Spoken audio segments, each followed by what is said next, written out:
What's up, nerds, and welcome to the restricted section, in which more nerds with potty mouths reread the Harry Potter series for the bajillionth time and talk about why we still fuck with it, even though J.K. Rowling sucks.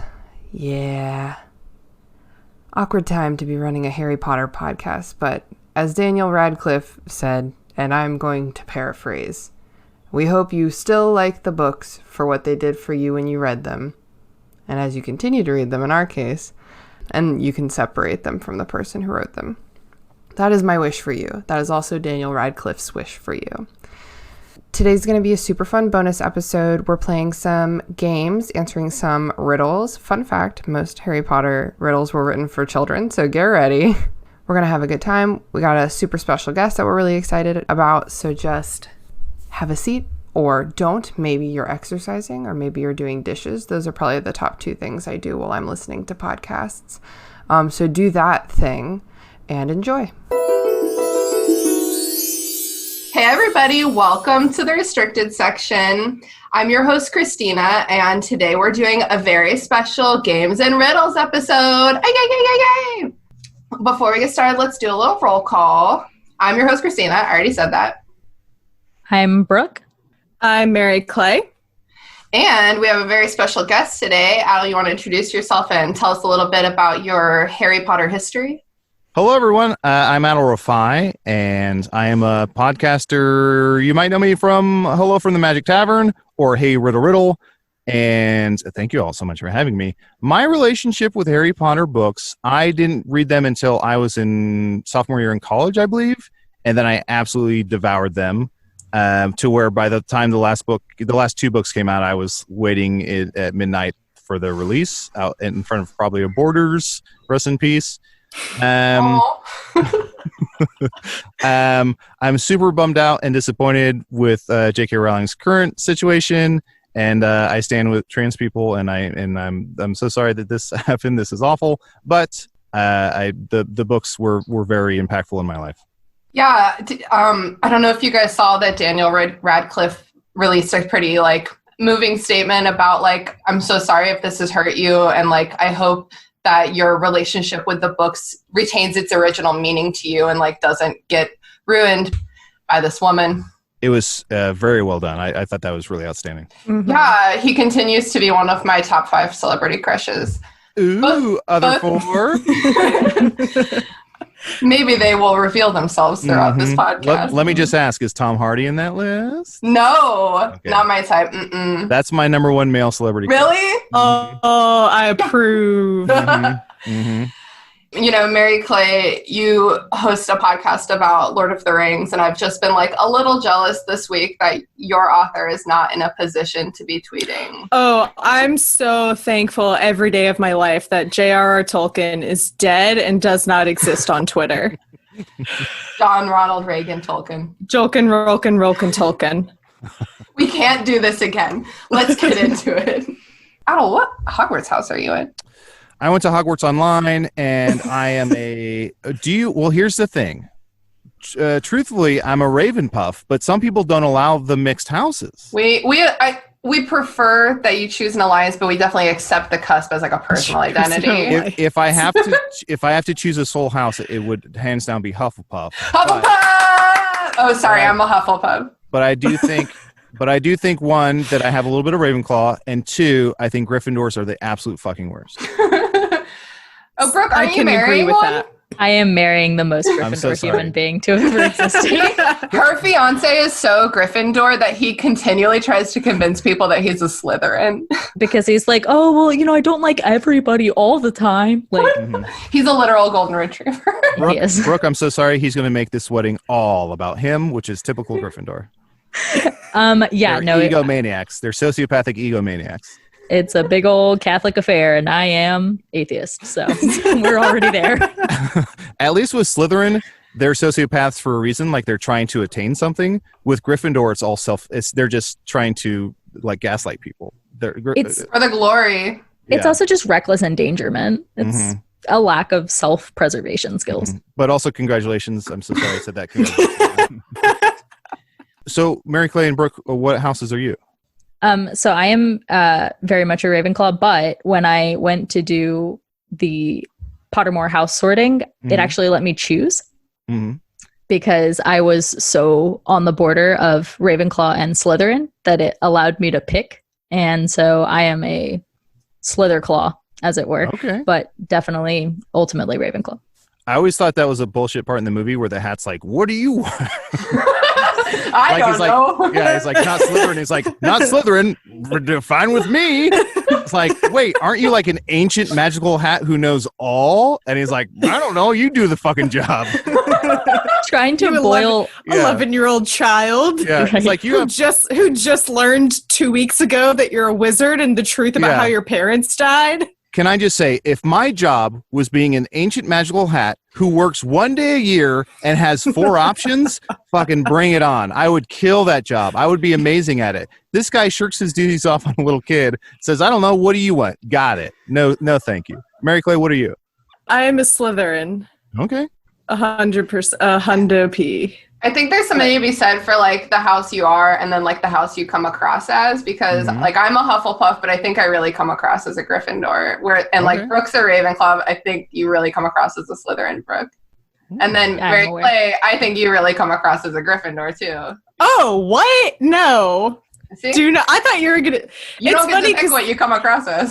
I don't. Well, I have a lot of people who, when I'm like, "Oh, I'm a Slytherin," they're like, "Yeah, that makes sense," and I'm like, "Thanks." Man, poor Slytherins. Okay, great. So we're gonna start with some riddles. Fun fact: Heard of them? Oh, good. Okay. Well, we brought in an expert. So where I'm from, we call them Riddies, but I'm sure they're similar. Yes. Puzzies and Riddies. Yes. Thank you. Yeah, In the southern dialect, it's riddles. You're on riddles. I do declare. So fun fact, most Harry Potter riddles are written for children, so that's why we're doing this as a warm-up. Yeah. Most of them rhyme, some of them not very well. I might have mentioned before that I'm a children's book editor, so I do have some notes. I'll keep them to myself. Brief aside, I just remembered we all once did a Harry Potter escape room that was put on by the public library. Oh yeah, the Richmond Public Library. That's right, my wheelhouse. Shout out. Yeah. And it took us like maybe 12 minutes. It was for children. It was for children, and we felt so bad because they'd put a lot of hard work into it. They're librarians. I know those librarians. I agree with you, Brooke. I still would have done it, and I would have done it in like 8 minutes because I'm obsessed with escape rooms. And on the way out, I would have like screamed at the kid who's about to go in and been like, 8 minutes, top it. They gave us snacks afterwards. They gave us Rice Krispie treats. And then we formed a lasting friendship. It was beautiful. God bless librarians. Oh my God. God. Especially right now. So the Richmond Public Library is doing like contact-free, like library lending. Such a nightmare. Bless you, librarians. Okay. So here's the first riddle. I think you'll see right away what I mean about them being a little easy. As the Harry Potter books went on, Ron Weasley and I got closer. I correct the pronunciation when people say Leviosa. Hermione. Good. Well done. Yeah. Snaps. It was my one. It was so easy that I was like, wait a second. This has to be harder, right? Okay. All right. I wear glasses and pigtails, and a Hogwarts toilet seat is now my bed, and I do not think it's funny to chuck books through my head. Miss Myrtle. Moaning Myrtle. I'm Miss Moaning Myrtle. I'm really glad these are like actually children. Because when you were like, these are children's, I was concerned that like I was actually going to be stumped by them, and that I would find out that, you know, a 5th grader is in fact smarter than me. So take that, Jeff Foxworthy. What is the? So I haven't read the books in a little bit. It's been a couple years. I forget, what is Moaning Myrtle's deal in terms of, obviously she's dead. She haunts specifically the boys' bathroom? Yes, it's the girls' bathroom, actually. Okay. That's where she was, that's where she was murdered by, spoiler alert, all spoilers all the time, the basilisk, right? So she was murdered there, and she haunts it. And that is where Ron and Hermione and Harry make their polyjuice potion when they're trying to figure out the Chamber of Secrets, because it's a safe space, because no one goes in there, including girls, because Moaning Myrtle's a nightmare. Aside from being a ghost, she's just a nightmare person. Yeah. I would argue she is the horniest character in all the books. Oh my gosh. At least in the movie, she pops up while Harry's in the tub, and she's like, "Ooh." No, that scene is literally worse in the books. Like, she is like coming. It's deeply inappropriate, especially considering that she's like 65 years old. Well, that's what I was going to say. Technically, isn't she? How old was she when she died? Is she still that? But that old? doesn't. She has 63 years of experience. That doesn't matter, Mary Clay, because her ghost body may be X amount years old, but mentally she's 60-some years old, and that's the crime. Guess. That's the crime. And in the movie, she's portrayed by like a 40-something-year-old actress from Bridget correct. Jones's Diary. Yeah. As a child, I definitely thought Moaning Myrtle was just Daniel Radcliffe in a wig. Because it looks so much like him. That would have been a better choice. I would prefer that. Glasses. Okay, well, I need to see that now. And also the moniker Moaning Myrtle. I mean, won't even touch it. Won't even touch it. She talks. She talks like she's on the cusp of orgasm at all times. That's true. And then she bursts into tears, which, like, for some people, that's how it goes. That's how it works for me. Must be nice to always be on the verge of an orgasm. Must be nice. Or the greatest torture ever. I feel like it's that one. Or people, or the women at Hogwarts keep flushing herbal essence, and it's mixing in the water, and that's what's going on. I don't know how old the three of you are, if you remember herbal essence commercials. Yes. Oh, no. It was basically porn, yeah. Oh, dear. Okay. This is luxurious pigtails. Okay, next one. Please come closer. I simply cannot see. I've lived long in the dark with my humongous family. Batman. No, actually, all his family is dead. You died in the Chamber of Secrets. I was born. Was this okay? Here's where I get confused, and Mary Clay, you might be able to help me out. The name that pops in my head is Shelob. Okay, that's the spider from Lord. Aragog. Aragog. Snap. Who? Yes. J.K. Rowling definitely straight up stole. Totally yoinked it. Yeah, Shelob from. Man, I mean, I definitely read Harry Potter for the first time before I ever got into Lord of the Rings, but reading Lord of the Rings after Harry Potter, it's like, wow, like she really ripped a lot of this. Yeah. Aragog, like, oh, I mean, even the name is like Aragorn, whatever. Oh, Aragorn. We should do a crossover episode someday, Mary. It is funny to picture her writing it and go, don't name it Shelob, don't name it Shelob. Don't name it Shelob. Ooh, Legolas. Shelob. Yeah. Yeah. Okay, the rest of them are, I think, just kind of jokes. But there may be ones you could figure out. Why does Voldemort prefer Twitter over Facebook? Why does Voldemort prefer Twitter over Facebook? Because his family isn't on Twitter? Because he has followers. He has followers on Twitter. He has friends on Facebook. Yes, you nailed it. And he'll never know love or friendship. Oh, friendship. It's like the greatest diss ever delivered. Okay, last one. Last riddle, and then we'll get into some serious business. I almost said because he prefers 280 characters. Which is about the cast of Harry Potter. Yeah, which is about the cast of Harry Potter. Okay, last one. Why is Mad-Eye Moody such a bad professor? Because it's his son pretending to be him. Okay, well, besides that. Because he's only got an eye in the front of his head. Okay. Because he's mad. I don't know. Because he thinks it's appropriate. Well, I guess that would be Barty Crouch, who was showing the children the forbidden curses. Okay. Thinking it's totally appropriate. You guys are too good at Harry Potter. It's just like Barty Crouch aside. Why is Mad-Eye Moody a bad professor? Something depth eater? No. Something. That's good, but no. Does it have to do with his eye? Yes. That's his defining trait. Okay. because his pupils keep running around. He can't keep his pupils straight. Good enough. Snaps. He only has one pupil. Is that can't it? Control his pupils. Nailed Nailed it. See, they got a little bit harder. So now we're all loose to go see we can get into some real talk, some would you rathers. And let me just tell you, I asked Facebook and Twitter for their submissions, and there are some creative people on Facebook and Twitter. Hell yeah.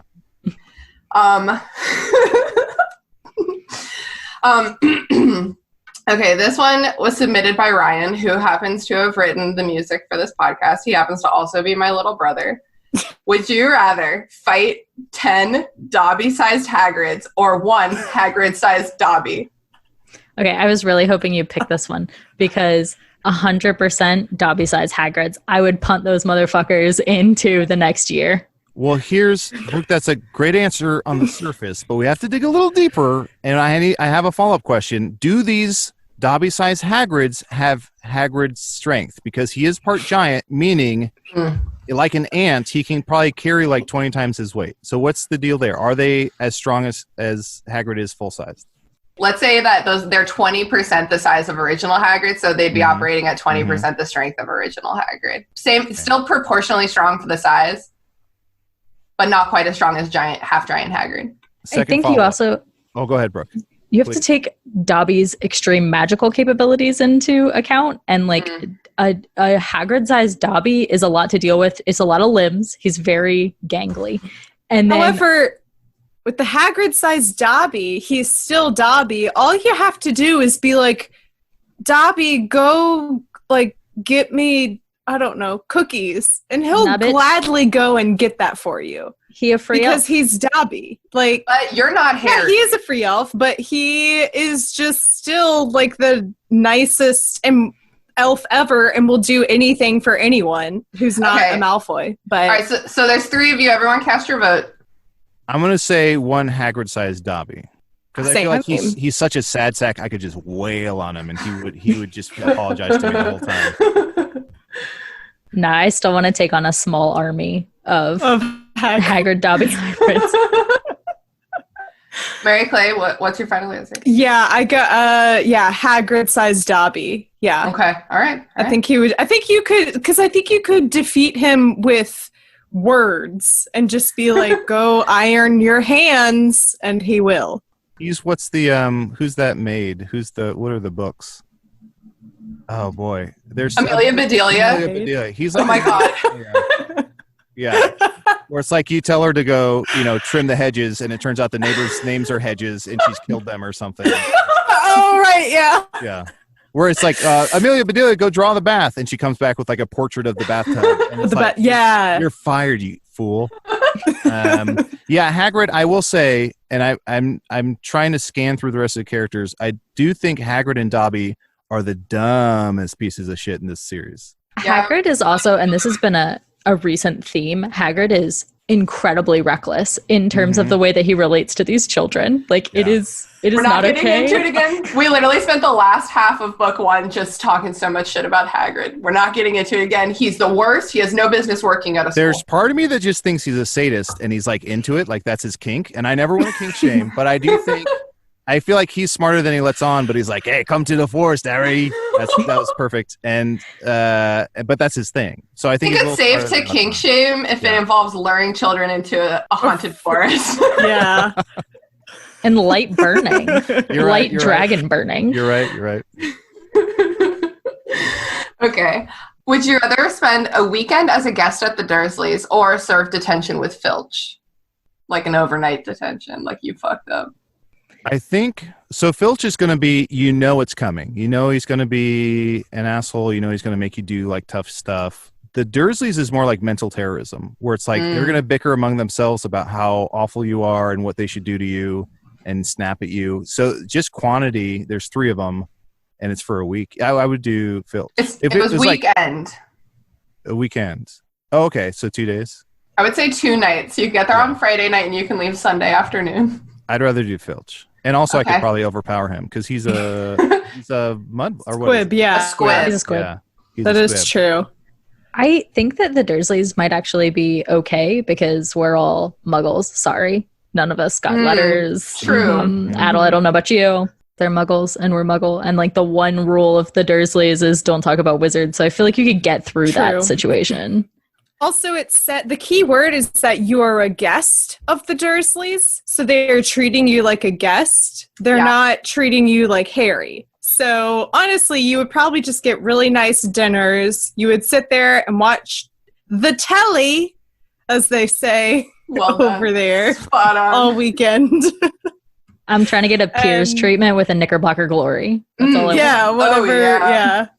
I would choose the Dursleys. Okay. Would you rather spend an afternoon belching up slugs or tending blast-ended scroots? Okay, these both sound like euphemisms.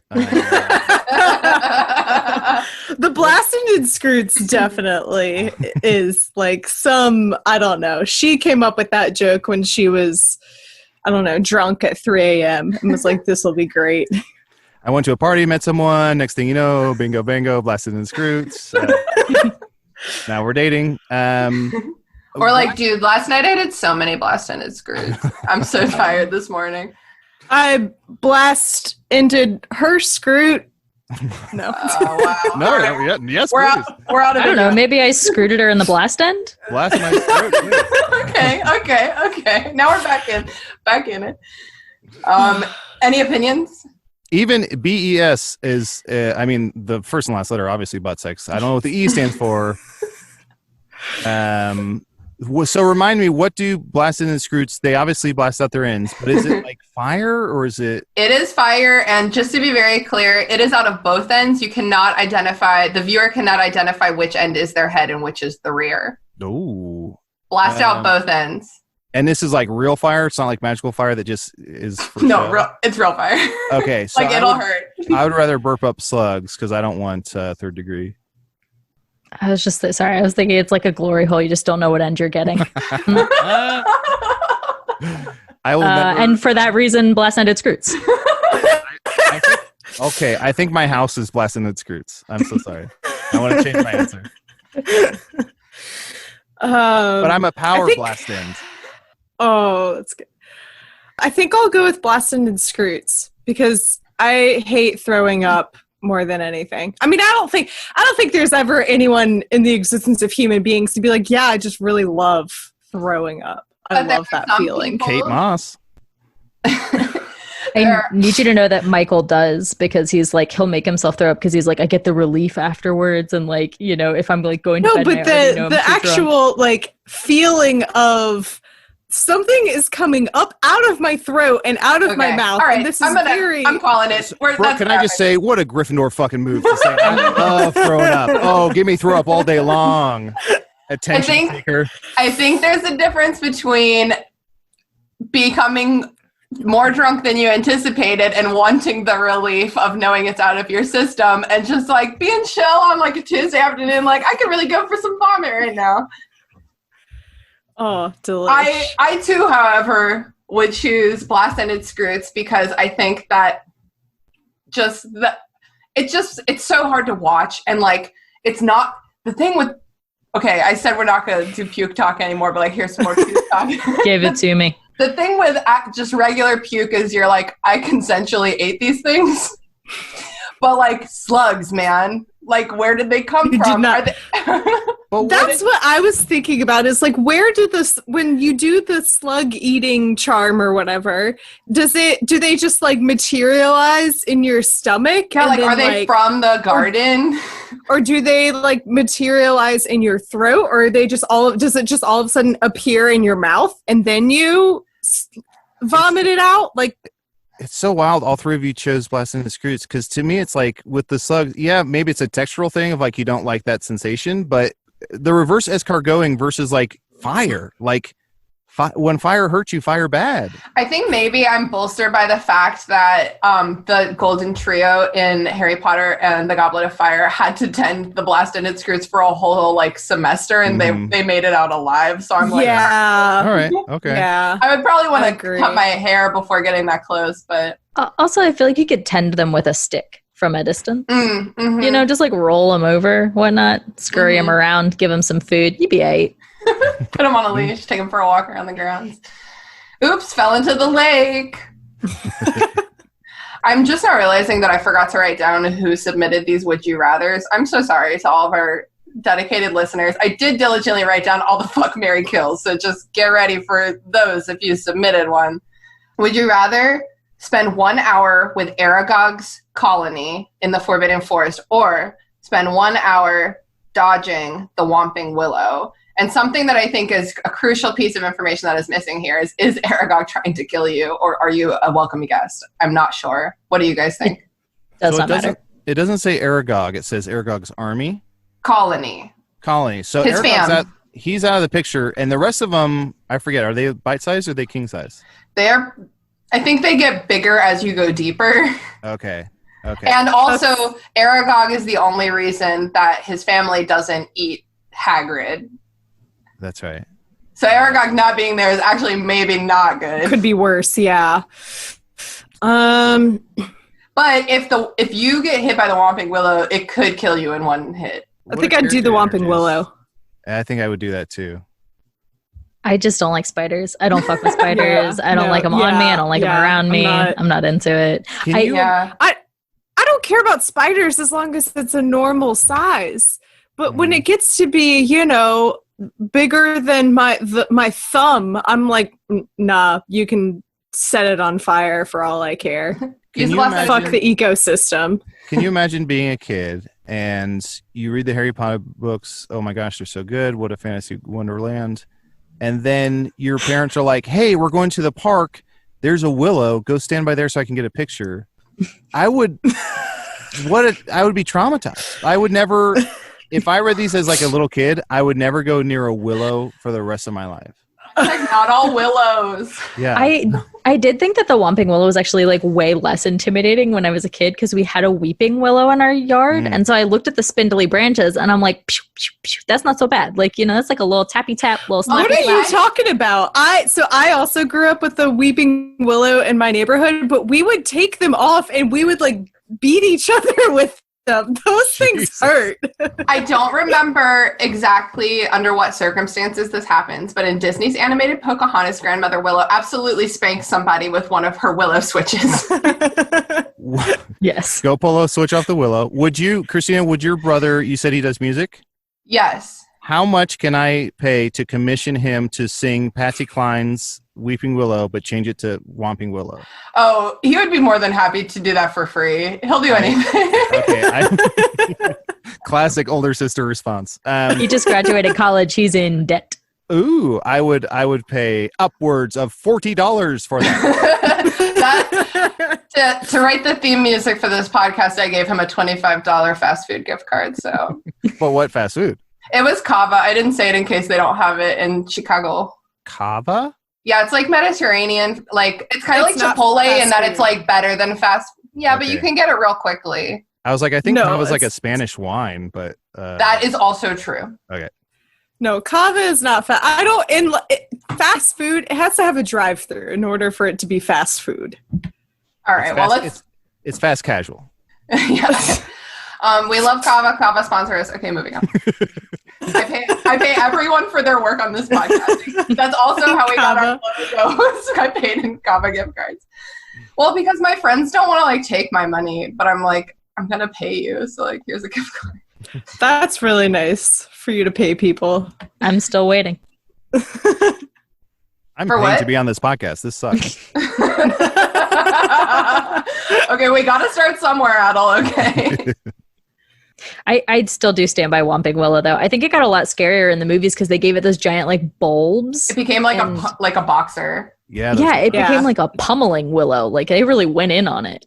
I think at some point, once it knocks somebody down, it like picks them up to like body slam them, right? So stupid. It's not just side to side. It's also like it's like MMA. It's like now I'm going to do a reverse chokehold and like it's like strategizing. Yeah, but I agree with Brooke. I would still do Whomping Willow over those Spideys.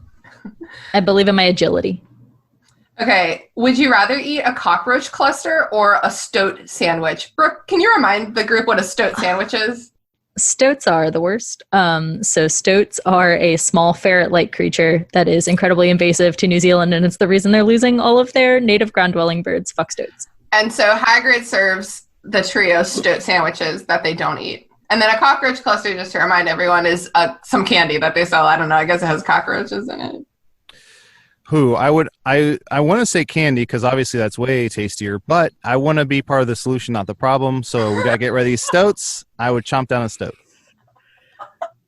I just don't think I could do a stoat. I feel like it would be really gamey, or maybe surprisingly like rabbit and then actually quite tasty.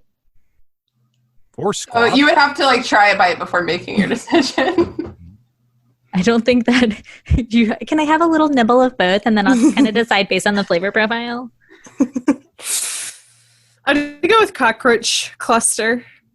Yeah, because it's candy. I imagine a cockroach cluster is kind of like peanut brittle, but like it's cockroach. Yeah. Don't look at them. But there's no way that like it's an actual cockroach. I bet it's just in the shape. In the world of Harry Potter, I think it might be. Well, I don't know, because remember, the chocolate frogs are literally just a chocolate frog, and it's only in the movies that they like animated it and it's a real frog. And in the books, it's literally just a solid, it's not in the book. It's not a real frog that doesn't like get up and move around. So cockroach cluster. I would bet big money that a chocolate or cockroach cluster is almost a 1-to-1 with a whatchamacallit. Or even like a chocolate covered payday. Like is there a cockroach in here? Maybe. Yeah. You get that. I can see a take 5 with the pretzel crunch. Good call. Oh my God. So that kind of sounds good. Even if I know it is cockroaches, like it's still kind of good. Have y'all, has anybody been to Wizarding World? Yes. Yes. What was your favorite snack there? Oh man. The frozen butterbeer is just next level. I love it so much. It's basic as fuck, but I love it. I think the hot butterbeer was my favorite. Really? I tried all three, and the hot was hands down my favorite. I really liked their bottled pumpkin juice. That was delicious. I have a problem with the butterbeer because it's literally just so sweet, which like I get it. I get that it's butterbeer, but flowingly sweet, yeah. Yeah, my butterbeer recipe involves like 50% Guinness, which I think is way better. I need this recipe. Yes, it's awesome. And you know what Guinness is? It's the world's most famous stoat. Da joke. A stoat in the sandwich. Oh, that's good. Okay, this next one's good. Okay, just brace yourself. Would you rather drink a mystery bottle from Snape's office or blow him? Wow, did not go where I thought it would. Mystery bottle. You have no idea what's in I there. will take the mystery bottle. I'm a Slytherin. I'm in his house. I'm assuming that he wouldn't put one of his own in danger. Mystery bottle it is. I'm a slither into those jeans. Snape wears jeans, right? Jeans. Famously, Snape's always in jeans, right? Yeah, can you imagine fucking... If I remember, and I haven't read the books in a while. If I remember correctly, Snape's is usually wearing no top and then jeans, and like Ariel Postel jeans. Yeah. He's in like a Levi's commercial. Here's what I need to posit. Before I make my choice, I gotta know, what do we think he's packing? What do we think what that dick like? It's got to be slimy, right? I was going to say greasy somehow because that's the rest of him. Yeah. And I can't imagine there's a lot of good washing and personal hygiene going on there. I'm going to weigh in on this one. I would absolutely blow him. We've all sucked dicks we didn't want to. It's not that bad. And he's going to be grateful. He might have never had sex before. He's been pining after Lily Potter his entire life. Yeah, honestly, I want to say with authority, if you blow Snape, his Patronus becomes you. I think that's his thing. Once you blow Snape, his Patronus is you. And so that's a fun thing.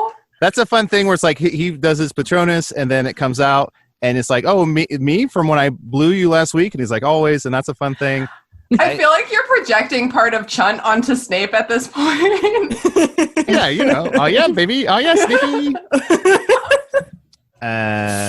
So instead of sucking his soul out, you're basically sucking a soul back in. I could suck a soul into Snape. I believe in my skills. I can do that. I want that as a bumper sticker. I could suck a soul in his name. I would say mystery bottle, because if he's keeping it in his office, he's keeping the good shit. He puts all the bad stuff out for kids to like accidentally topple over and then it explodes. And he's like, "You wretched." He also keeps like Veritaserum in his office, the truth serum, and like, man, dosing yourself on some truth potion would just be a really hard day. That's a day where you just have to go to bed. Can I say the worst possible outcome is for me to pick the mystery bottle and then I drink it and it's dick sucking serum? and then he walks in and I'm like, fuck. I'd watch that porno. If it's full of his jizz and it's just like you're in the same place you would have been anyway. If it's just jizz, though, at least you don't have to put the work in. I'm okay with that. That's true, but you don't get any of the payoff of him not bullying you like he does all the rest of the Hufflepuffs. I can honestly say this is my favorite podcast I've ever been on. Yes! How many other podcasts have you said that to, Adal? None. Not even my own. I'm honored. Okay, we're almost done with restricted that's the name of the podcast. We're almost done with This is the last episode. Bye. Did you almost say restricted suction? Snape blowjobs, that's some restricted. That is restriction suction. Yeah, right there. Okay, would you rather jam out to mermaid song or wizard music?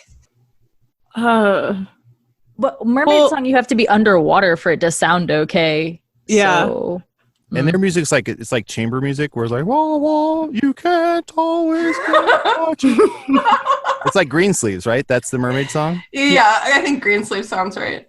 I feel like wizard music would be really, really like tinny. Just like ding, ding, ding, ding, ding, ding, ding. Wait, are we talking like the Weird Sisters? Like wizard music? No, like Dumbledore music. Ooh, what's that? I don't know. I think ting ting ting ting is pretty good. I don't know. Well, like spacey ambient. Yeah, I don't know. Maybe this isn't a great question. I wasn't on for, maybe I was. I don't know. I think there's a chapter where they sing the Hogwarts song, but there's no tune to it, and Dumbledore is like, sing whatever you want, and they all sing their own tunes and stuff, and he's just like, music, the greatest magic we do here, and he's just amused. I know exactly what episode that was, because it was the last episode we recorded in person before we had to go digital for coronavirus, and it was kind of emotional. It was me, Haley, and Andrew, and it was kind of like the captain going down with the Titanic, right? We were just we got very drunk, and Andrew sang the entirety of that song by himself, and it was glorious. And Dumbledore does weep. He's weeping at the end of these children screaming at him. I imagine if you go into Dumbledore's office and you put like a needle on the pensieve, it's like old timey, like casting spells. I fell in love with you, casting spells. Like that sort of like 1920s, like there. That reminds me, Celestina Warbeck is the singer that Molly Weasley is so into, and she makes them listen to over Christmas. All right, we've been talking about wizard music too long. Just Bill or Charlie? Just in general? Charlie. Yeah, Charlie. Charlie. Charlie.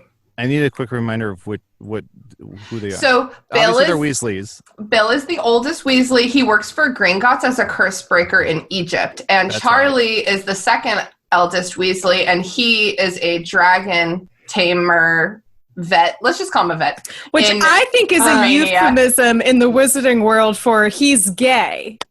And that's why taming send him off to train dragons. Where they're like, "Oh, Charlie, why don't you have a girlfriend?" He's like, I have the dragons. It's great. It's fine. I had to wrestle a South girlfriend. German mushroom head. Yeah. Is he the one that gets turned into a werewolf? Bill gets turned into a werewolf, and he's married to Fleur Delore. Fleur Delore. Yeah. Fleur DeLorean. Fleur.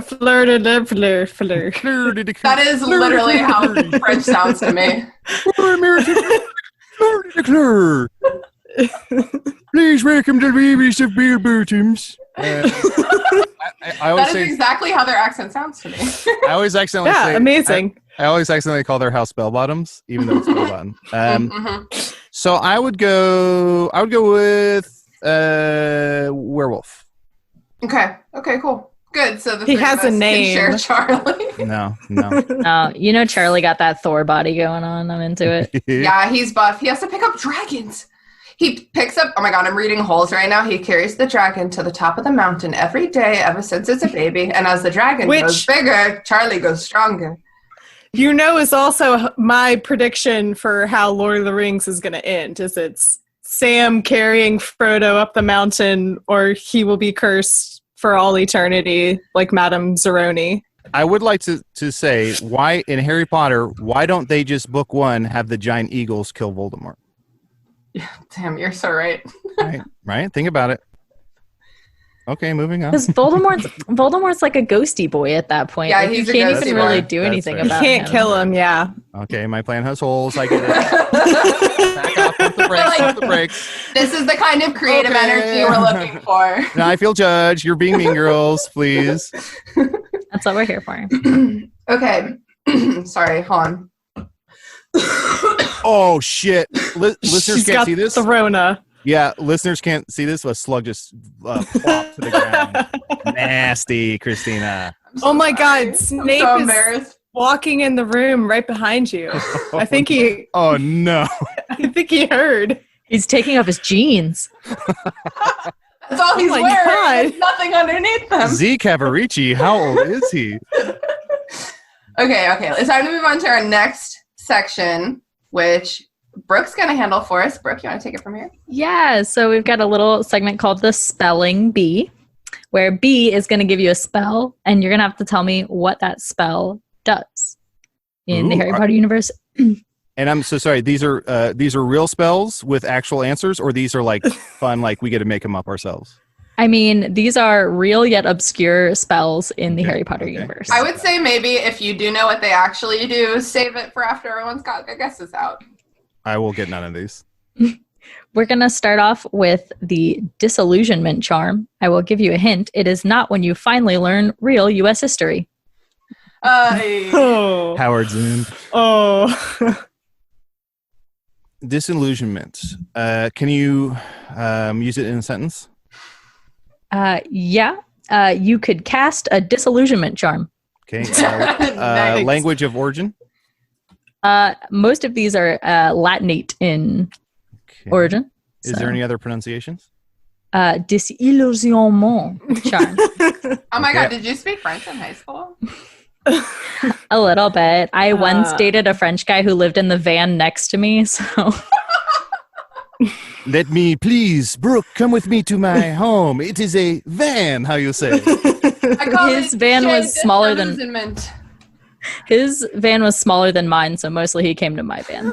Not to brag, but I am how you say, Brooke, I am a local pervert. Please come in my van.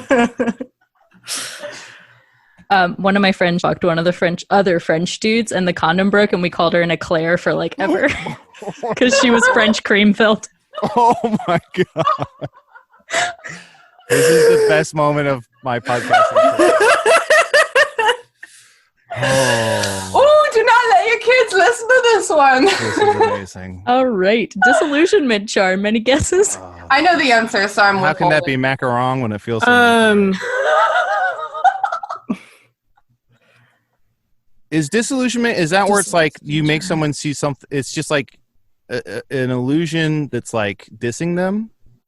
Like someone makes an illusion like another student, and they're like, those shoes don't go with those pants, bitch. Like, is it that? Okay, then- first of all, we need that. I need that in my life. And then they swing on them and they disappear, and they're like, Disillusionment charm. I like how you said it as if you were about to start spelling it. No. Well, that's what I thought this would be. It's just, I got really excited thinking we would just get on here and spell some stuff. okay, I love some spelling. I might be stupid, but can somebody answer for me? What is the difference between a spell and a charm?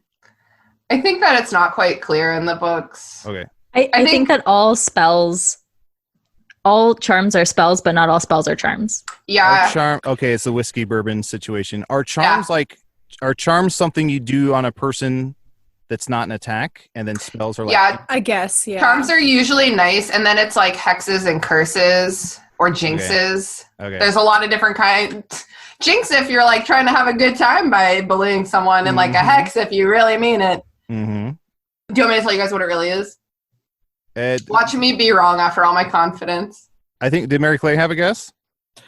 No, it's just going to be a bad joke about the police and Trump and 2020, so don't worry about it. And now we're all sad, so good. The disillusionment charm is what they use at the beginning of book 7. It's like a shitty invisibility cloak. It basically makes you chameleon, and it feels like an egg being cracked over your head. Oh, That is correct. It hides objects and humans, and the egg crack. Do you guys ever do that thing when you were little where you would like hit your fist down on top of someone's head and then just like drag your fingers down their face to be like, I cracked an egg on your head? Absolutely. No. What? Oh, yeah. Okay. My sister and I did it all the time. Did you guys not ride the bus? That's a secondary important question. Yeah. I was going to say, I definitely rode the bus. No, we did something like that at like sleepovers where kind of like the light as a feather, stiff as a board thing, but it was like it started with like it was crack an egg, let the yolk drip down, and you would do that like 5 times and like run your fingers down their back, and then you would like tell some spooky story about like you're on a building and then you look over the edge and then you fall off and then you push them and you're like, what color did you see? And they're like, red. And it's like, oh, that means you're gonna die tomorrow. Hold up. Dead stop. I feel like you just made up that whole story. No, this is real. Sorry, Mary Clay, what do you think spooky is? Because your spooky story was you're on a building and you look over and you're all off. Well, I mean, there's a lot more, I don't know, pomp and circumstances setting up the story. I've and you're never like, in my life heard... You you go in an abandoned building and there's no one around, and then you see a door open and then you go over there and you walk up the stairs. That's better. Okay, because falling off a building never will be spooky. I'm so sorry. It's spooky afterwards when you're a ghost. Did you all ever do Dead Man's Hand? No. Yes. You put your right hand on somebody else's left hand. Yes. So you're pressing your palms against each other, and then you take your free hand and you put your fingers on both sides and like rub down the finger, and it feels like a dead person's hand. It's really, the first time you do it, it's very oogie. Very oogie. I don't like that. Okay. Next spell, we are going to go with Sergito. Ooh, I once met an Italian man who took me to his van named Sergito. I was going to say it sounds like it sounds like the guy that Lizzie McGuire meets in the Lizzie McGuire movie, but his name is Paolo. How dare you? Sing to me, Paolo. Oh my god, this is so vindicated. Anyway, I think that you summon tequila. So I would say Sergito makes me think that you're making something gush forward. So if you have like water in a basin and you say Sergito, it would like spout like it's being shot from one fountain onto someone or into something. Is it from the water basin scene by any chance? It is. Tragic Dumbledore water basin scene? It is not, but that sounds like a good alternate theory for the Bellagio fountains existing. Time to say goodbye. Any other guesses? Sergito. No, I got nothing on that one. No. It actually removes a love enchantment spell. Oh God, please. We need that. Yeah. I mean, Snape's still standing right behind you. So, guys, you're scaring me. All right, I got one more for you. We've got Evanesco. Ooh, wait. I remember this one too. We're all going for the same joke. It wakes you up inside, and then someone saves you on the outside of you is going, "Can't wake up," and then you're just still dead asleep. Yeah, which is not to be. I want to make it clear: it's not to be confused with the spell Paparochulus, which is when you cut your life into pieces. This is your last resort. Last resort spells.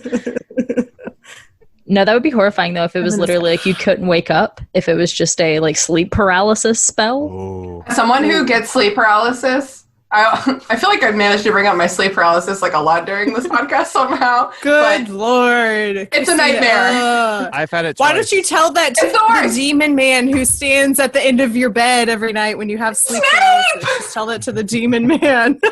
Is the tonight demon when you wearing have sleep jeans? paralysis, it's gonna be. I didn't recognize him because the jeans threw me off so much. If I may, this is a great opportunity for me to plug my new young adult novel, Denim Demon, coming to Borders next. Oh, Borders! So sad. Let's go. I actually remembered. I think I know what this spell is. So Yeah, I think I do too. I'm not like 100%, but I'm like 80, strong 82%. I think it's used to like clear something out or like empty a bowl. I think it's a Molly Weasley spell. Yeah. This spell was actually introduced in the recent Fantastic Beasts and Where to Find Them franchise, but it vanishes any object. So any object you It's the vanishing spell. I was close. Yeah. Wow, I have no memory of that. Either. I was thinking it was going to be spicy. Evanesco sounds like a little zhuzh to put at the end of it. Tabasco. I literally cannot hear that word and not think of evanescence. I'm not exactly. It's That's right there. the only Also, thing that's coming to mind. Not to brag, but I did see Ben Platt in Dear Evanesco on Broadway, so pretty exciting. Maybe you could use it to vanish your middle school experience altogether. Excuse me, he's in high school. Ben, what's his name? Evan Hansen. It's Hansen. high school, not middle school. Yeah. That is it for the spelling bee. Thank you guys for playing. Woo! Yay! Woo! Snap, snap, snap. That was awesome. Snap, snap. I guess if it's a spelling bee, we're not allowed to clap. They don't clap at spelling bees, right? That They're is afraid- rude because if someone's they're afraid they're gonna- right, you should cheer them on. They're afraid they're gonna like startle the children, I think. Don't spook them. Wait, there are people here? Let's finish out the episode. We've been going for about an hour, so we'll just 2 hours more. 2 hours more. do not challenge us. That has happened before. Okay. Yeah. Never again. We used to record all together around my dining room table. Like I said, there was 8 of us. There were a lot of drinks involved. One time, Andrew made Dark and Stormies. It was bad. I woke up the next morning and was like, I hope we finished recording that podcast I'm the host of. Tina texted us all an apology. So You kept spilling wine at the end, and you're like, "Who spilled that?" I got that red wine out of my white tablecloth. I want to be very clear. That's impressive. To get wine out of anything. I'm not. That alcoholic. is I just love true wine. magic. That's a Molly Weasley. I bet you spell. Molly Weasley would have a spell for Scorchify. that. It's Mhm. Scorchify. It's Scorchify. Okay, fuck, marry, kill. Let's get into it. These are some pretty good ones. And, you know, obviously, if we challenge you, you need to defend yourself. Fuck, marry, kill. Quirrell, Mad-Eye Moody, Lockhart. This one was submitted by Claire. Quirrell. And you have to say, is Quirrell under the spell of Voldemort at the time? And is Mad-Eye Moody really his son in disguise? Does Quirrell have Voldemort on the back of his head? Because that's a good... If so, fuck. Immediate fuck. That's I'm gonna say it's Barty Crouch, Mad-Eye Moody, and it's Voldemort Quirrell, and that levels the playing field because Lockhart is a genuine nightmare person. I think, okay, I would fuck Quirrell because when in your life can you ever fuck someone from behind and they're looking at you? That's amazing. And then I would marry Lockhart and kill Mad-Eye Moody. Oof, rough life with Lockhart, buddy. Yeah, it's worth it. I do want to say that this is Lockhart before he over-obliviates himself and loses all sense of his self. I feel like Lockhart would be real starfishy in bed. Like, I feel like I would be doing 98% of the work. Wait, what is starfishy? I've never heard that word before in my life. Like, just like... he just lies there? You just spread out and suction. It's when you sleep with someone, you cut off a little piece of them, and a whole nother one of them grows up. It's pretty. Want to dump me? Give me your finger. Wow. I would probably kill Lockhart. I'm gonna fuck Voldy Quirrell combo just for the experience, and I guess that leaves Mary Crouch Moody, which I guess I don't know. I feel like I could kill him in his sleep without much remorse. So I couldn't marry someone who could see where I was at in the house at all times and what I was doing. That is a good point. I need my privacy. And I literally walked past Sean before, that's my fiance, with like a cookie in my hand, pretending it's not in my hand. And like, I just like, I got to be able to just sneak upstairs and eat the cookie, you know? How big are your hands, or how small are these cookies? I make pretty little cookies because it helps with portion. Okay. You're like, I get to eat 6 cookies. All right. Okay. I think I would kill Barty Crouch Mad Eye. Fuck. What did I call him before? Quirrell-de-Mort. Yeah, Quirrell-de-Mort. And what's the other one left? Lockhart. Did I say Mary Lockhart? Because I think I think Brooke said she could do it to Barty Crouch, but like I think I could easily kill, just like accidentally quote, kill, suffocate. Oh no, my pillow fell over his face in the middle of the night. With Lockhart. So he would have like a mad insurance and inheritance payout. Yeah. Yeah, actually, strategically, it doesn't say that you can't kill him after you marry him. And Mary Clay, you bring up a great point, which is, speaking of suffocating someone with a pillow, we know for a fact that Quirrell-de-Mort is a side sleeper, because otherwise... Yeah. Mm-hmm. Okay, here's the next one. This is from Megan. James, Lupin, and Sirius. Oh... And I'll go first because I know the answer. I would kill James. I would marry Lupin and fuck Sirius. I mean, I think that's my exact order. Sorry, James. Like, I don't know anything about you. Yeah. You used to be a huge bully. I think I agree with that one. Sirius is that bad boy, and then Lupin's going to be a professor husband. Yeah, professor husband is like that's my type. A good like sweater vest situation. I was gonna say, yeah, a lot of like just sitting in the living room reading books and like sipping tea by the fireside. And ladies, when it's your time of the month, it is also his time of the month. Your cycles sync up. Oh my god, it's really fun or horrific. That would be horrifying. I know you want to go for a werewolf right now, but I cannot deal with this. Okay, this one's also... That's why we'll never have a werewolf president. Oh, wow. Oh, wow. But, like, you're right. They can eat children. I feel like I would marry Sirius. I would switch Lupin and Sirius, and that's just because I love riding on other people's motorcycles. I get on the backs of random guys' motorcycles with way too much frequency. Well, just to be clear, you're going in the sidecar, bitch. No, thank you. I'm going to grab on real tight, get a little snug in. So, Brooke, I don't know if you thought about this, but you are committing yourself to a life with Creature. Oh, yeah, Creature. I mean, he's got to die sometime, surely. You don't know, though, how long house elves can live. I mean, on the plus side, though, I get to own a home. So that's so true. And it's like any nice home. old Victorian. But Creature... However, your mother-in-law is constantly screaming at you from a painting. So we definitely need a pro-con list for Sirius. Yeah. I would love the chaotic energy. Sirius is the kind of guy where you could be like, you know what? Do you want to like take up rock climbing? And he's like, fuck yeah. Like, and I need that like 100% down for it energy. I can't deny the slow, diligent patience of my actual real life fiance that is so like a professor. I think that if you ask Sean which character he was in this, he would say Lupin. Or maybe he would be like, oh, what book is this again? This one's also from Megan. Bellatrix Lestrange, Professor Umbridge, and Rita Skeeter. Ooh. Oh, damn. I think I would fuck Bellatrix because, she wild. Kill Umbridge, and then marry Rita Skeeter. You gotta kill Umbridge. Mm-hmm. You gotta kill Umbridge. What, are you gonna fuck her? If you marry her, you gotta fuck her too. Because she'd be giving you notes the whole time. As you fuck her, you feel like your dick on the back of your hand, and it's like making it bleed.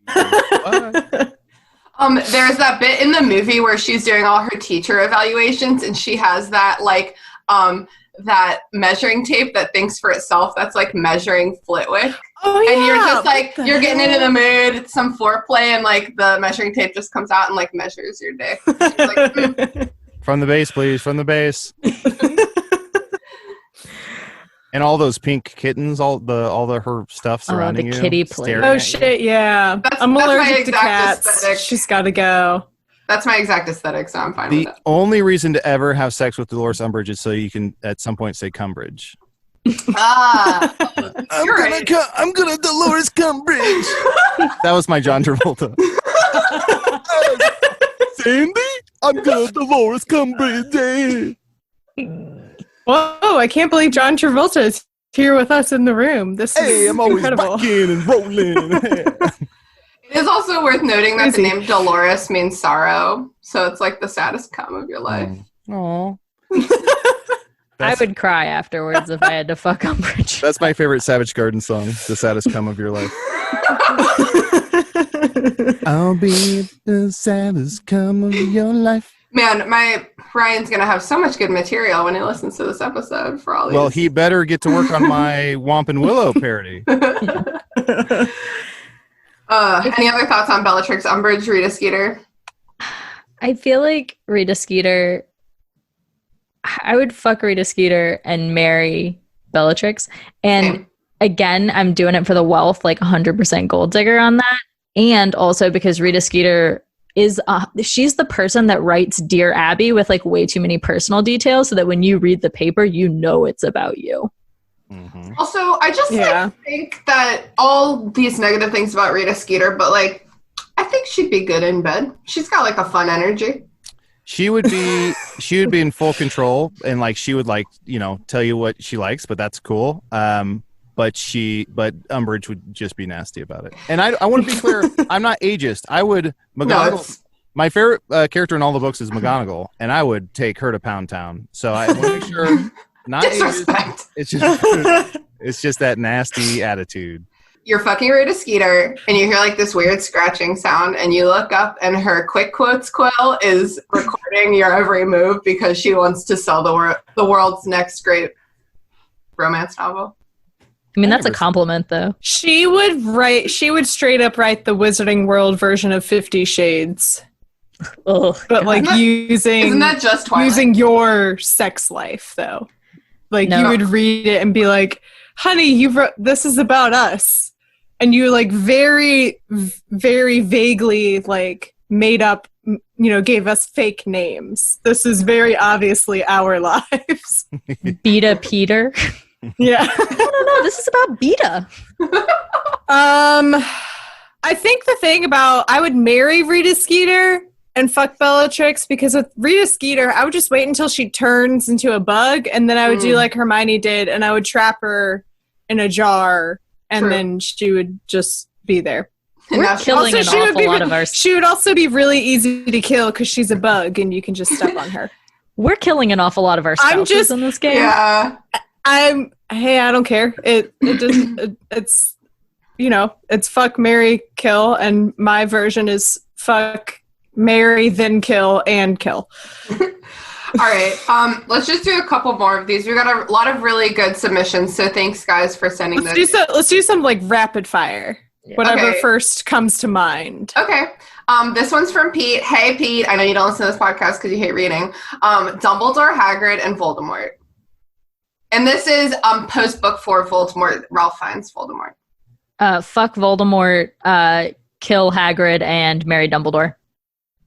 But Hagrid's got that Viking energy. He can fuck you against the wall. No, he doesn't. He's so dumb. He would not know what to do. He would need a lot of instruction, and I'm just not in. I'm not trying to put time in. Okay. He doesn't know where the clit is at all. You can't find your Chamber of Secrets. I think I would do the same thing. You wanna marry Dumbledore because he's wealthy. You don't even have to kill him. Yeah, he's gonna die at some point. He's got all the coolest shit. He's very wise. He might put you in danger, but he means the best. Yeah, Hagrid would, if you lived with Hagrid and married him, he would just knock shit over all the time. You'd go to like a Pier 1 Imports and he'd be like, oh, sorry. And he'd be like, you owe $48,000 in damages, you fucking bull. And he's like, oh, what's muggle money? Oh. He'd constantly be bringing creatures home. Yeah. And you'd be like, I don't want a blasted Scroot in this house. Like a fucking dragon? And he would do it at the expense of your children. Like he would do the cat. We were like, where's the baby? And it's like, oh, I don't know. I left it over by the dragons, the fire-breathing monsters, the book that eats people. Okay. So we're back in the Hagrid hatred loop. I'm pulling us out. We're out of here. Next one.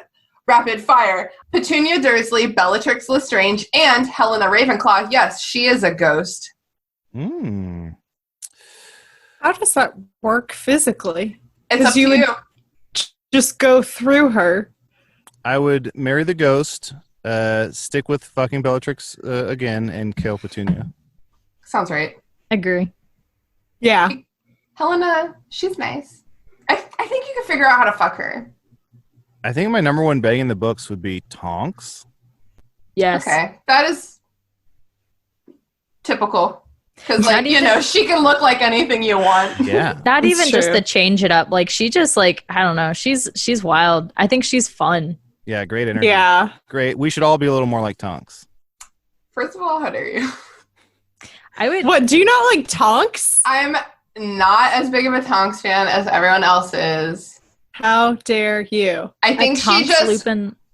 A Tonks Lupin three-way would be the ultimate. Like, that's it. That's it for me. Because she's married to him, and I could 100% Question, if you sleep with Quirrell-de-Mort, is that a three-way? Oh, absolutely. Yes. Yeah, definitely. Here's a question. Voldemort would talk to you during it, 100%. Like in your head. That's weird. Yep. That's weird. If I fuck Tonks while wearing the sorting hat, is that a three-way? No, that's more of like a voyeur situation. Better be come. So I'm like realizing something right now. Like, as I've said, my fiance Sean is a lot like Lupin, and I don't really like Tonks, but I'm realizing that she's like a fun, clumsy Hufflepuff who always changes her hair. So, like, am I Tonks? You are her. Is that why I don't like her? That's kind of why I was surprised when you were like, yeah, I don't like Tonks. I'm like, what's this like weird self-hatred you have? I think my problem with Tonks is that, like, I think under different circumstances I might have liked her better, but she came into the Harry Potter book series right when I was starting to get into other YA books, because I was maybe like 15, 16 when she was introduced to the series, and I was reading all these other books about these girls who just trip over stuff and boys love them, and it's like, like, do something else. And she eventually does, and then she dies. She does! Yeah, then they die. Okay, Arthur Weasley, Xenophilius Lovegood, Lucius Malfoy. That one's from Stacy. Oh, triple kill minus Arthur. Daddy four-way. Arthur Weasley. Arthur Weasley. So it's Daddy, and Daddy. I think I would marry Arthur, because that would just be fun. Yeah, that's a great line. Fuck Xenophilius and kill Lucius. Xenophilius Lovegood is 100% into tantric sex. I can't with that. I would definitely fuck Sting, yeah. I would fuck Lucius Malfoy because, I mean, first of all, he's fine. Okay, he is okay. Jason Isaacs is very sexy, and he was both Captain Hook and Mr. Darling in the Jeremy Sumter version of Peter Pan, which Brooke, as we've discussed before, is part of both of our sexual awakenings, and definitely Mr. Darling was part of that. So sexy, and I think he's very sexy. Let me just throw the word "sexy" in there one more time. I would marry Arthur because he's going to be a good husband. I would fuck Looney Daddy. And I would kill Lucius. Okay. Yeah. That's the definitive answer. Yeah. Daddy. I'll defend him. I like Lucius. I think he was in a bad position. I'm just going to give like a speech about how much I love Lucius with like Adal singing Christmas carols in the background. Whatever. That was rapid fire. You can't challenge me. That's my answer. Ooh, can we do one more? Yeah, do you have one? The 3 dragons from the Triwizard Tournament. Oh, Oh. Wait, There's four of them. There's 4? Because there's 4 I know it's very confusing, but there's 4 wizards in the Triwizard. But there's just Triwizard. That's right, because Harry Potter. Okay. Well, I mean, you gotta fuck the Hungarian horntail because they got it like that. I hope you like blood play. I only remember. How about a Patronus? Whose Patronus would you fuck? Would you rather fuck a Patronus or marry a Dementor? Fuck a Patronus. Fuck a Patronus for sure. That probably feels good. I don't think that would. How would that work? Again, with the physics. Stop with the logistics, Mary Clay. I feel like It's a fantasy book. Stop. It would feel like Marianne. cool water. Ooh, yeah. Cool water. It'd feel like you're in a Claire. Yeah. Oh man, Brooke, although now I have to change. What a smart like way to make fun of someone, and it's a very smart insult. It was a terrible teasing. day. It was a terrible day. We had to make fun of it somehow. It was a public holiday, so all of the pharmacies were closed, and we were running all over rural New Zealand trying to find Plan B. It was terrible. So you got now it's less funny. We've all been there. You've got to keep the spirits up. So I proceeded to call her every cream-filled French pastry item I could think of. We should be clear that what you said to her was funny. The actual circumstances sound nightmarish. Yes, it was. But like with fine. friends, it's like all one in this. Like that nightmare is hilarious together. She went to a music festival and got lice immediately afterwards. Got lice? Holy shit. I had to nitpick her hair in a public bathroom because we were living in a van. You Ravenclaws are so nitpicky. Hey. How do we go from a lice story to wrapping up organically, Brooke? God damn it. I think you just did. I think you picked a stopping point. That's my contribution. Okay. Lice. So, thanks for being here, everyone. Oh my God, how do I end these things? It's lice. Okay, what it's does lice do? lice to see you. Lice to see y'all. Lice goes in hair. Harry Potter. Okay. Super Harry Potter. One thing we like to do at the end of our episodes is make recommendations for like a book, a TV show, a video game, something that you think that people who like Harry Potter would like. Also, please plug your own shit. Cool. So again, my name is Adal Rifai. Thank you all so much. Truly, this was the best time I've had since quarantine, and I'm not joking. Yay! You'll have to come back for another one. Oh, anytime. And you can laminate that answer anytime. I would be thrilled. I'm gonna laminate that audio. Wait, I don't know why I said that.